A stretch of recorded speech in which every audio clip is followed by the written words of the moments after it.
Hello, നിങ്ങൾക്കെല്ലാവർക്കും എൻ്റെ പുതിയൊരു വീഡിയോയിലേക്ക് ഒരുപാട് സ്നേഹത്തോടെ വീണ്ടും സ്വാഗതം. ഇന്ന് തുടക്കം കണ്ടപ്പോൾ തന്നെ മനസ്സിലായല്ലോ അല്ലേ എന്താ ഞാൻ ഇന്ന് തയ്യാറാക്കാൻ പോകുന്നതെന്ന്. ചൂടോടെ നല്ല പുറമൊക്കെ മുരമുരാന്നിരുന്നിട്ട് അകം നല്ല സോഫ്റ്റ് ആയിട്ടുള്ള ഒരു ഉഴുന്നുവട ചട്നിയുടെ കൂടെ കിട്ടിയാൽ ആർക്കാ ഇഷ്ടമല്ലാത്തതല്ലേ. നിങ്ങളെ ആ ശബ്ദം ഒന്ന് കേൾപ്പിക്കാമേ. നിങ്ങൾ കേട്ടല്ലോ അല്ലേ എത്ര ക്രിസ്പിയാന്ന്. ഇതിൻ്റെ കൂടെ കഴിക്കാനുള്ള നല്ലൊരു ചട്നിയുടെ റെസിപ്പിയും കൂടെ ഇന്ന് ഷെയർ ചെയ്യുന്നുണ്ട്. ഇപ്പം ഞാൻ ഈ ഉഴുന്നുവട ഉണ്ടാക്കാനായിട്ട് മുഴുവനെയുള്ള ഉഴുന്ന് 1 കപ്പാണ് എടുത്തിരിക്കുന്നത്. അത് ഞാൻ നന്നായിട്ട് വെള്ളം മാറിയിട്ട് 2-3 പ്രാവശ്യം ഒന്ന് കഴുകുന്നുണ്ട് കേട്ടോ. ഓരോ പ്രാവശ്യം വെള്ളം മാറ്റുമ്പോൾ നമുക്ക് ആ വെള്ളം കണ്ടു കഴിഞ്ഞാൽ അറിയാം നന്നായിട്ട് ഇതിൽ പൊടിയും അഴുക്കും ഒക്കെ കാണും. അപ്പോൾ നല്ല വെള്ളം ക്ലിയർ ആകുന്നത് വരെ നമ്മളത് കഴുകിയിട്ട് നല്ലതായിട്ട് മുങ്ങിക്കിടക്കാൻ പാകത്തിൽ ആ പാത്രം നിറയെ വെള്ളം ഒഴിച്ചിട്ട് അടച്ച് ഒരു 2 മണിക്കൂർ ഒന്ന് കുതിരാനായിട്ട് വെക്കണേ. ഇപ്പം നമ്മുടെ ഉഴുന്ന് കുതിരാനായിട്ട് വെച്ചിട്ട് 2 മണിക്കൂർ കഴിഞ്ഞിട്ടുണ്ട്. ഒരു 2 ഇരട്ടി വലിപ്പമായിട്ടുണ്ട് നമ്മുടെ ഉഴുന്നൊക്കെ. ഇനി ഇത് ഒന്നുകൂടെ വൃത്തിയായിട്ടൊന്ന് കഴുകിയെടുക്കണം. കഴുകിയെടുത്തിട്ട് അതിനകത്തെ വെള്ളം മുഴുവൻ പോകാനായിട്ട് ഒരു അരമണിക്കൂറൊന്ന് വെച്ചിട്ട് നമ്മുടെ മിക്സിയുടെ ജാറിലോട്ട് ഒരു പകുതി ഇട്ട് കൊടുത്താൽ മതി കേട്ടോ. ഇതിപ്പോൾ ഞാൻ 1 കപ്പല്ലേ എടുത്തിട്ടുള്ളൂ, അതുകൊണ്ട് 2 പ്രാവശ്യമായിട്ട് അടിച്ചെടുക്കുന്നത്. പക്ഷേ ഞാൻ എന്താ ചെയ്തതെന്നറിയാമോ, ഇച്ചിരി പോലും വെള്ളം ഒഴിച്ചിട്ടില്ല. അതിന് പകരം ഞാൻ ചെയ്തത് ഒരു ഐസ് ക്യൂബ് ഒന്ന് തല്ലിപ്പൊട്ടിച്ച് അതിൻ്റെ കൂട്ടത്തിലിട്ടിട്ടുണ്ട്. അപ്പം നമ്മളുടെ മാവ് ഒട്ടും ഇങ്ങനെ ചൂടാകാതെ കിട്ടുകയും ചെയ്യും, അന്ന് നന്നായിട്ട് അരിഞ്ഞ് കിട്ടുകയും ചെയ്യും.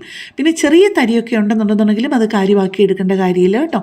മാവ് ചൂടാകാതെ വെള്ളം ഒഴിക്കാതെ അടിക്കാൻ പറ്റുന്നുണ്ടെന്നുണ്ടെങ്കിൽ അത് തന്നെയാണ് ഏറ്റവും നല്ലത്. വെള്ളം കൂടി കഴിഞ്ഞ് കഴിഞ്ഞാൽ നിങ്ങൾക്കറിയാലോ ഉഴുന്നുവട ഒട്ടും ക്രിസ്പിയായിട്ട് കിട്ടത്തില്ല, നമുക്ക് ഉഴുന്നുവടയുടെ ഷേപ്പ് ആക്കി എടുക്കാനും പറ്റത്തില്ലേ. 2 പ്രാവശ്യം അരച്ചെടുത്ത മാവും കൂടെ ഒന്നിച്ച് ഒരു ഇച്ചിരി വലിയൊരു പാത്രത്തിലോട്ടിട്ടിട്ട് നന്നായിട്ട് അതൊന്ന് മിക്സ് ചെയ്യണേ. പക്ഷേ അപ്പം ഞാൻ മറന്നുപോയൊരു കാര്യമുണ്ട്. അതിൻ്റെ കൂട്ടത്തിൽ 1 ടേബിൾ സ്പൂൺ നമ്മുടെ വറുത്ത അരിപ്പൊടിയില്ലേ, നമ്മുടെ ഇടിയപ്പത്തിനും പത്തിരിക്കുമൊക്കെ എടുക്കുന്ന വറുത്ത പച്ചരിപ്പൊടിയില്ലേ, അതും കൂടെ 1 ടേബിൾ സ്പൂൺ ചേർക്കണേ. എന്നാലേ നല്ല ക്രിസ്പായിട്ട് കിട്ടുള്ളൂ കേട്ടോ. ഇപ്പോഴാണ് ശരിക്കും നമ്മൾ വറുത്ത പച്ചരിപ്പൊടി ഇടേണ്ടത്. ഞാൻ മറന്നു പോയത് കൊണ്ട് പിന്നെ ഉള്ളിയും ഇഞ്ചിയും പച്ചമുളകും ഒക്കെ ഇട്ട കൂട്ടത്തിലാണ് ഞാൻ പച്ചരിപ്പൊടി ഇട്ടത്. ഇനി ആ അരച്ച മാവ് ചെറുതായിട്ടൊന്ന് പുളിക്കാനായിട്ട് നമുക്ക് ഒരു 1 മാക്സിമം 2 മണിക്കൂർ ഒന്ന് വെയിറ്റ് ചെയ്യാമേ. ആ സമയം കൊണ്ട് നമുക്കൊന്ന് ചട്നി അരച്ചെടുത്താലോ. അതിന് വേണ്ടിയിട്ട് ഞാൻ 1 കപ്പ് തേങ്ങ ഫ്രഷായിട്ട് ചിരകിയതെടുത്തിട്ടുണ്ട്. നല്ല വലിപ്പമുള്ള എരിവുള്ളൊരു പച്ചമുളക് എടുത്തിട്ടുണ്ട്. 1.5 തണ്ട് കറിവേപ്പിലയും വളരെ ചെറിയൊരു കഷ്ണം ഇഞ്ചി, 1/4 ഇഞ്ചിൻ്റെ ഒരു കഷ്ണം ഇഞ്ചി ചെറുതായിട്ടൊന്ന് അരിഞ്ഞു കൊടുത്തിട്ടുണ്ട്. ഒരു 3-4 കൊച്ചുള്ളിയും കൂടെ അതിനകത്തോട്ട് അരിഞ്ഞിട്ട് കൊടുത്തിട്ട് ആവശ്യത്തിന് ഉപ്പുമിട്ട് വളരെ കുറച്ച് വെള്ളമേ ഞാൻ ഒഴിച്ചു കൊടുത്തിട്ടുള്ളൂ കേട്ടോ. നിങ്ങൾക്ക് നല്ല കട്ടി ചമ്മന്തി വേണം എന്നുണ്ടെന്നുണ്ടെങ്കിൽ ഇച്ചിരി പോലും വെള്ളം ഒഴിക്കേണ്ട ആവശ്യമില്ല. ഞാൻ ആദ്യം 2 ടേബിൾ സ്പൂൺ വെള്ളം ഒഴിച്ചു. അത് കഴിഞ്ഞിട്ട് കുറച്ചുകൂടെ ഒന്ന് അടിയണമെന്ന് തോന്നിയത് കൊണ്ട് 1 ടേബിൾ സ്പൂൺ കൂടെ വെള്ളം ഒഴിച്ചിട്ട് ഒന്നുകൂടെ അടിച്ച് കഴിഞ്ഞപ്പോഴാണ് കറക്റ്റ് ആയത്. പക്ഷേ ഇത് താളിക്ക് ഒന്നും ചെയ്യേണ്ട ആവശ്യമില്ല കേട്ടോ. ഇങ്ങനെ തന്നെ ചമ്മന്തി അരച്ചാൽ നമുക്ക് മുട്ടദോശ ഉണ്ടാക്കുമ്പോഴും സാധാരണ ദോശയ്ക്കൊക്കെ ആണെന്നുണ്ടെങ്കിലും ഉഴുന്നുവടയ്ക്കാണെന്നുണ്ടെങ്കിലും എനിക്ക് ഏറ്റവും ഇഷ്ടമുള്ളത് ഇങ്ങനെ താളിക്കാതെ ഇങ്ങനെ എടുക്കുന്ന ചമ്മന്തിയാണേ. ഇപ്പം ചമ്മന്തി അരച്ച് മാറ്റി വെച്ചു. ഇപ്പം ദേ 2 മണിക്കൂർ കഴിഞ്ഞിട്ടുണ്ട് നമ്മൾ അരച്ച് കഴിഞ്ഞിട്ട്. ഇപ്പം ചെറുതായിട്ടൊന്ന് പുളിച്ച് ചെറിയൊരു ബബിൾസൊക്കെ വന്ന് തുടങ്ങിയിട്ടുണ്ട്. അതിൽ നമുക്ക് ഇളക്കുമ്പോൾ മനസ്സിലാവും. ഇനി ഇപ്പം അതിലോട്ട് ചേർക്കാനുള്ളത് ഒരു വലിയൊരു സവാള ഉള്ളിയുടെ 1/4 ഭാഗം വളരെ കുഞ്ഞായിട്ട് കുത്തിയെരിഞ്ഞതും, ഒരു പച്ചമുളക് സാമാന്യം വലിപ്പമുള്ള ഒരു പച്ചമുളക് വളരെ ചെറുതായിട്ട് കുത്തിയെരിഞ്ഞതും, വലിയ ഒരു തണ്ട് കറിവേപ്പില വളരെ പൊടിയായിട്ട് അരിഞ്ഞതും, ഒരു 1/2 ഇഞ്ചിൻ്റെ ചെറിയൊരു കഷ്ണം ഇഞ്ചി വളരെ പൊടിയായിട്ട് അരിഞ്ഞതുമാണ്. പിന്നെ അതിലോട്ട് ചേർക്കാനുള്ളത് 1 ടീസ്പൂൺ ഉപ്പ്, 1/4 ടീസ്പൂൺ കുരുമുളക് കുറച്ച് വലുതായിട്ട് ചതച്ചെടുത്തത്, പിന്നെ ഒരു 2 നുള്ള കായപ്പൊടി. ഇതെല്ലാം കൂടെ ചേർത്ത് കുറച്ച് നേരം നന്നായിട്ടൊന്ന് മിക്സ് ചെയ്യണേ. അതുപോലെ നമ്മൾ വറക്കുന്നതിന് തൊട്ട് മുമ്പേ ഈ ഉള്ളിയും ഇഞ്ചിയും ഒക്കെ ചേർക്കാവുള്ളേ, അല്ലെന്നുണ്ടെങ്കിൽ ഉള്ളിയിൽ നിന്നൊക്കെ വെള്ളം ഇറങ്ങിയിട്ട് അതിൻ്റെ കൺസിസ്റ്റൻസി നഷ്ടപ്പെടും. അപ്പോൾ പെട്ടെന്ന് ഞാനൊരു കാര്യം പറഞ്ഞോട്ടെ. എൻ്റെ ഈ ചാനലും ഈ വീഡിയോയും ഒക്കെ ആദ്യമായിട്ട് കാണുന്ന ആരെങ്കിലുമൊക്കെ ആണെന്നുണ്ടെങ്കിൽ എൻ്റെ ചാനലിൽ ഒരുപാട് വ്യത്യസ്തമായിട്ടുള്ള റെസിപ്പികളുണ്ട്. നിങ്ങളൊന്ന് ചെക്ക് ചെയ്ത് കഴിഞ്ഞാൽ അപ്പം നിങ്ങൾക്ക് എൻ്റെ ചാനൽ ഇഷ്ടപ്പെടുകയാണെന്നുണ്ടെന്നുണ്ടെങ്കിൽ ഒന്ന് സബ്സ്ക്രൈബ് ചെയ്യുകയും ലൈക്ക് ചെയ്യാനും കമൻറ്റ് ചെയ്യാനും ഷെയർ ചെയ്യാനും ഒന്നും മറന്നു പോകല്ലേ. ഞാനിവിടെ ഒരു പാത്രത്തിൽ കുറച്ച് വെള്ളം എടുത്തു വെച്ചിട്ടുണ്ട്. നമ്മുടെ മാവെല്ലാം റെഡി ആയിട്ടുണ്ട്. പിന്നെ ചട്ടിക്കകത്ത് വെളിച്ചെണ്ണയാണ് ഒഴിച്ചു കൊടുത്തിരിക്കുന്നത്. വെളിച്ചെണ്ണയാണല്ലോ നമ്മുടെ നാടൻ പലഹാരങ്ങൾക്കൊക്കെ ഉണ്ടാക്കുമ്പോൾ കുറേ കൂടെ ടേസ്റ്റ് കൊടുക്കുന്നത്. നമ്മൾ ഉഴുന്നുവട ഷേപ്പ് ചെയ്യാൻ പോകുന്നതിന് തൊട്ട് മുമ്പ് 2 കൈയും വെള്ളം നന്നായിട്ടൊന്ന് നനയ്ക്കണം. എന്നിട്ട് ഒരുപാട് വെള്ളമുള്ളത് ഒന്ന് കുടഞ്ഞ് കഴിഞ്ഞിട്ട് വേണം നമ്മൾ ഉഴുന്നുവട ഷേപ്പ് ചെയ്യാനായിട്ട് എടുക്കാനായിട്ട്. ഇനി ഇപ്പം നമ്മൾ ഉഴുന്നുവട ഉണ്ടാക്കാനായിട്ട് തയ്യാറാക്കുമ്പോഴത്തേക്ക് ചിലർക്ക് ഒരിച്ചിരി വലിയ ഉഴുന്നുവട ഉണ്ടാക്കാനായിരിക്കും ആ ഒരു കൈക്ക് പാകമായിട്ട് വരുന്നത്. ഇത് ചെറുതായിട്ടോ വലുതായിട്ടോ നിങ്ങളുടെ സൗകര്യം അനുസരിച്ച് എടുത്തിട്ട് ആദ്യം അതൊന്ന് ചെറുതായിട്ട് നമ്മൾ ആ വലത് കൈ കൊണ്ട് തന്നെ ഒന്ന് ഉരുട്ടി കൊടുത്തിട്ട് ഇടത് കൈയിലോട്ട് അതിനെ വെച്ചിട്ട് നടുക്ക് കുറേ കൂടെ വെള്ളം മുക്കിയിട്ട് ഒരു വിരലയിൽ നമ്മൾ ആ നടുക്ക് ആ ഹോൾ ഇടുന്നതിന് മുമ്പാണേലും വെള്ളത്തിൽ വിരലൊന്നുകൂടെ മുക്കിയിട്ട് വേണം നമ്മൾ ഹോൾ കൊടുക്കാനായിട്ട്. എന്നിട്ട് ഒന്നുകൂടെ ഒന്ന് ഷേപ്പ് ചെയ്തിട്ട് അതുപോലെ അങ്ങ് തിരിച്ചിട്ട് കൊടുത്ത് മതിയേ.